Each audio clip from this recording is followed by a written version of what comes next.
Press conference हमारी है। आप सब साथियों का शुक्रिया कि आप शॉर्ट नोटिस में यहां आए। मैं अब गुजारिश करूंगा हमारे बीजेपी जम्मू कश्मीर के स्पोक्सपर्सन डॉक्टर अभिजीत जसरोटिया से कि वो आगे इसको ले ले। अभिजीत, बहुत बहुत शुक्रिया आपका। सबसे पहले तो आप सबको मेरा आदाब, खुशामदीद और नमस्कार। दोस्तों, क्योंकि आपके साथ तो मेरा बड़ा पुराना रिश्ता है और आज क्योंकि जिस विषय में मुझे अल्ताफ साहब ने कहा है बात करने के लिए और मेरे साथ साजिद भाई भी इस प्रेस कॉन्फ्रेंस में हैं, वो विषय आप सबके सामने है। ऑपरेशन सिंदूर की कामयाबी आप सब लोग जानते हैं और आप ये भी जानते हैं कि ऑपरेशन सिंदूर करने की क्यों जरूरत पड़ी, इसको भी अच्छी तरह से पता है। क्योंकि कहीं ना कहीं जो कुछ पहलगाम में उस दिन हुआ है उसको मुझे लगता है आप सब लोग भी जानते हैं क्या हुआ, और इंसानियत शर्मसार हुई, कश्मीरियत शर्मसार हुई और हम सब शर्मसार हुए। और आज उस मौके पे मैं जरूर बात करना चाहूंगा क्योंकि हमें पता है कि जिसने हमारे उन मेहमानों का लहू बहाया, क्योंकि हम कश्मीर के लोग तो अपनी मेहमान नवाजी के लिए जाने जाते हैं, लेकिन जिन्होंने हमारे मेहमानों का कत्ल किया उसके तार कहां से और कहां से सब कुछ है आप सब जानते हैं। एक ऐसा मुल्क जिसका नाम पता नहीं किसने पाकिस्तान रखा, इसका नाम तो नापाकिस्तान होना चाहिए। एक ऐसा नापाक मुल्क, और मुझे कहने में इसमें कोई परहेज नहीं है, उसको सबसे ज्यादा कुछ पसंद अगर है तो वो कश्मीरियों का लहू, कश्मीरियों का खून। और अगर आप इतिहास में थोड़ा सा जाएंगे मित्रों, तो आपको पता लगेगा कि हमेशा इस पाकिस्तान ने अपनी नापाक नजर हमारे मासूम कश्मीरियों पर रखी। अपनी सियासत चलाने के लिए, अपने भूखे नंगे देश को चलाने के लिए हमेशा कश्मीर को एक मोहरा बनाया गया। हम इसका इतिहास भी जानते हैं कि ये भूखा नंगा मुल्क जब कहीं से 4 पैसे आते हैं तो सबसे पहला काम करता है हिंदुस्तान पे अटैक करता है। 1947 में जब दोनों देश आजाद हुए, हमारे दिए हुए पैसे से इनके सर पे छत आई थी, लेकिन उसी पैसे से आधी छत डालकर बाकी इन्होंने हमारे ऊपर कवाली अटैक कर दिया। अगर आपको याद होगा, और मैं आज यहां से बात करना चाहता हूं शहीद मकबूल शेरवानी साहब की। अगर मकबूल शेरवानी साहब ना होते तो आज कश्मीर कश्मीर ना होता, यहां पर भी हाल पीओजेके की तरह होता, या शायद गिलगित बल्तिस्तान की तरह। यहां पर भी वही भूखमरी होती, यहां पर भी वही 400 रुपए किलो आटा और आटे के लिए लोग लाइनों में लगे होते अगर मकबूल शेरवानी साहब ना होते।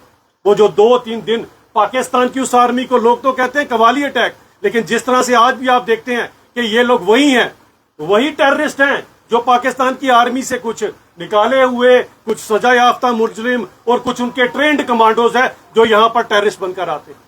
यही वो लोग हैं। उस समय भी कवाली थे, नाम कवाली दिया था, इनके साथ पाकिस्तान की आर्मी मिली हुई थी और उनका एक ही एजेंडा था, किस तरह से कश्मीर को हम हथिया सकें, किस तरह से कश्मीर में आके पाकिस्तान का झंडा लहरा सकें। और मैं सलाम करना चाहता हूं उस समय अपने जम्मू कश्मीर के लोगों का और खासकर कश्मीर के लोगों का जिन्होंने 2 नेशन थ्योरी में अपना हिंदुस्तान सुना, ना कि ये नापाक मुल्क सुना। थोड़ा सा आगे आ जाएं, 65, 71, जब जब पाकिस्तान को कहीं से पैसे मिले सबसे पहले इन्होंने हम लोगों पे अटैक किया। हमें 99 भी याद है कि कारगिल में भी इन्होंने अपने वही मंसूबे दिए। हम तो यहां से अटल जी तो शांति की बस लेकर गए, लेकिन इन्होंने क्या कर दिखाया आपके सामने है। ये वो नापाक मुल्क है। आप खुद सोचें कि इन्होंने सबसे पहले यहां पर अगर 87 के बाद जिस तरह से हथियार उठाकर कुछ यहां के लोग वहां से आए, उसके बाद सबसे ज्यादा कब्रें कहीं बनी तो यहां पर बनी। सबसे पहले हमारे कश्मीरी हिंदू भाइयों को यहां से निकाला गया, गिरिजा टिक्कू, टीकालाल टपलू, इन सब की निर्मम हत्या की गई। क्यों? उनका मजहब देखकर की गई। लेकिन अगर पाकिस्तान ऐसी बात करता तो उसके बाद फिर कश्मीरी मुसलमानों का खून ना बहाता। लेकिन 1.5 लाख कब्रें जो बनी है वो कश्मीरी मुसलमानों की है, इसी नापाक मुल्क की वजह से है। तो ये नापाक मुल्क, ये मत सोचिएगा कोई मजहब देखकर किसी को बख्शेगा। इसके लिए एक ही मजहब है, वो मजहब है किस तरह से ये कश्मीरियों का लहू बहा है। कश्मीरी हिंदुओं के यहां से जाने के बाद जो यहां पर कत्लो गारत का सिलसिला हुआ, आप खुद सोचिए, पीरों फकीरों की धरती। सबसे ज्यादा अगर जियारतें पूरे दुनिया में कहीं पाई जाती हैं तो यहीं पाई जाती हैं। खुद सोचने की बात है कि क्यों यहां पर इतनी जियारतें हैं, क्योंकि हमारी वो सोच है, हमारी वो सूफी सोच है जिसमें हम सभी लोगों को अपने साथ लेकर चलते हैं। लेकिन ये नापाक मुल्क कभी हमें देखकर राजी नहीं है। इन्होंने क्या नहीं किया यहां पर हम लोगों के साथ, और अब खासकर जब इन्होंने पहलगाम में वो काम किया जो आज तक नहीं किया था। इसका कारण क्या था ये आप लोगों को समझना पड़ेगा और जरूर समझना पड़ेगा। 5 अगस्त 2019 के बाद जब 30 साल बाद कश्मीर के लोगों ने अच्छे दिन देखे, शिकारे वालों ने, रेडी फेरी वालों ने, होटल वालों ने, आम लड़कों ने नए नए युवाओं को जब रोजगार मिला, किसी की सुमो चली, किसी की टैक्सी चली, किसी की स्कॉर्पियो चली, हर एक इंसान ने यहाँ पर पुराना 20 साल से जिन्होंने लोन नहीं दिया था अपने होटल्स का, उन्होंने पुराना लोन भी चुकता किया और अब नए लोन भी लेकर रखे हैं। लोगों ने नई नई टैक्सियां डाली हैं, यहाँ के युवाओं ने 3-4 सालों में हर इंसान ने यहाँ पर खुशहाली देखी, अमन देखा, सुकून देखा, पैसा देखा। और ये देखो इस समय कि इस नापाक मुल्क का नया षड्यंत्र आ गया कि किस तरह से मैं फिर से कश्मीरियों का लहू बहाऊं।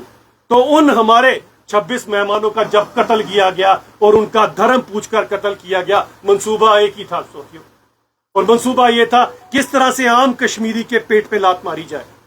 सोचा रे, वो तो बेचारे 26 मासूम जो इस दुनिया से चले गए, उनके घर की भरपाई कोई भी नहीं कर पाएगा, मैं भी सिर्फ बात ही कर पाऊंगा। वो तो पूरी जिंदगी का दुख है जो उन्हें लगा है, लेकिन शर्मसार हम लोग हुए क्योंकि मेहमान वो हमारे थे। वो सोचने की बात है कि जब वो यहां से चले गए तो लात किसके पेट पर पड़ी? लात आप सब लोगों के पेट पे पड़ी।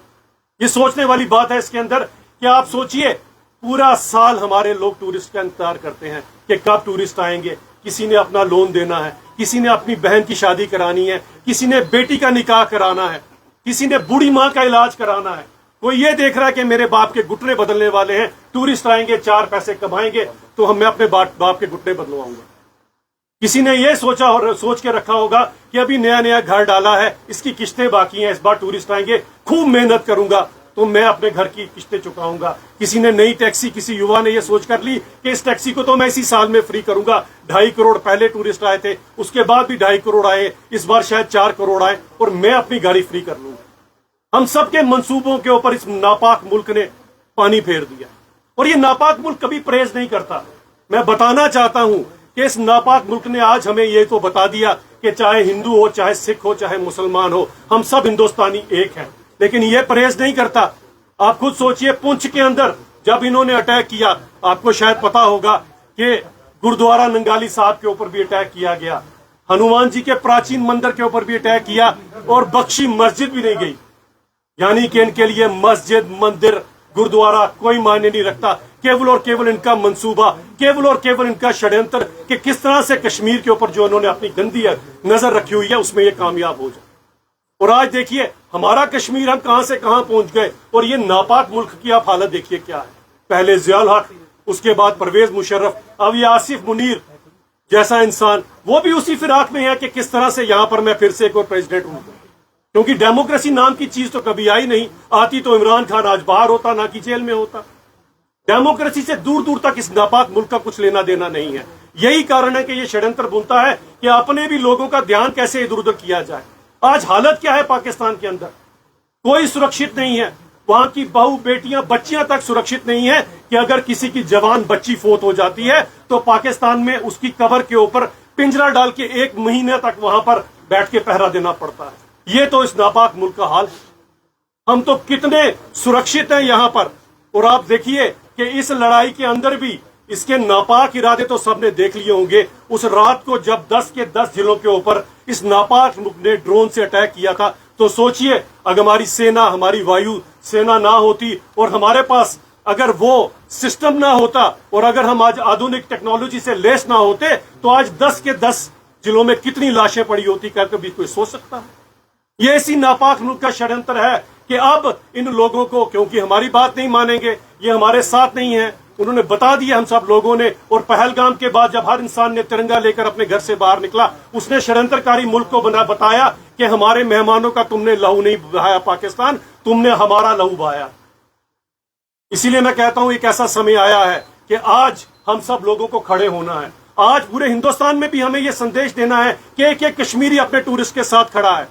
अगर आप पर कोई गोली आएगी तो पहले हमारे सीने पे, उसके बाद हमारे टूरिस्ट पे जाएगी।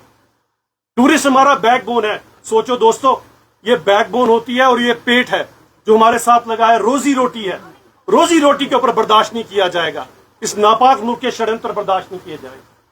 और मैं ऑपरेशन सिंदूर के लिए अपनी आर्मी, अपनी वायुसेना को यह सराहना करना चाहता हूं कि इस नापाक मुल्क को 22 मिनट में इसकी औकात बता दी कि 22 मिनट में इसके घर पे घुसकर जहां जहां पर इन्होंने टेररिस्ट छुपाए थे वहीं पर उनको ढेर कर दिया गया। यह है हमारा मुल्क हिंदुस्तान और एक ये भिखमंगा स्थान।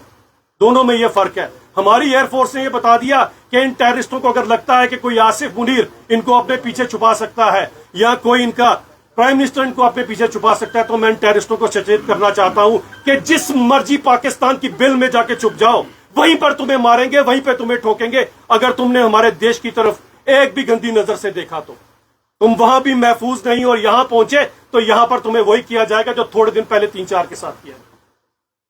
इसलिए सचेत करना चाहता हूं मैं इस नापाक मुल्क को कि हमारे कश्मीरियों के इरादों को तुम्हें मकबूल शेरवानी ने बता दिया था, और मकबूल शेरवानी से लेकर आज की पीढ़ी हम सब के सब अपने लोगों के साथ खड़े हैं, अपने इस वतन के साथ खड़े हैं, और हुब्बे वतनी का जज्बा हमें हमारे मजहब ने सिखाया है, और ये कूट कूट के हमारे अंदर भरा है।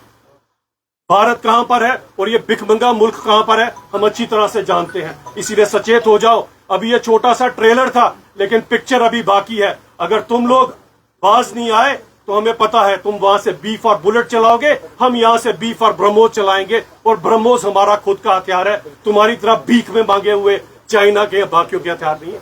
हिंदुस्तान के मेड इन इंडिया स्टैंप होती है, और जिसपे मेड इन स्टैंप होती है वो बिल्कुल वहीं जाकर ठोकता है। 1 इंच इधर नहीं, 1 इंच उधर नहीं, जहां टेररिस्ट बैठा होगा वहीं ठोकेंगे। और हम भीख में लिए हुए हथियारों से लड़ाई नहीं जीती जाती। पाकिस्तान सुन लेना ये बात हमारी।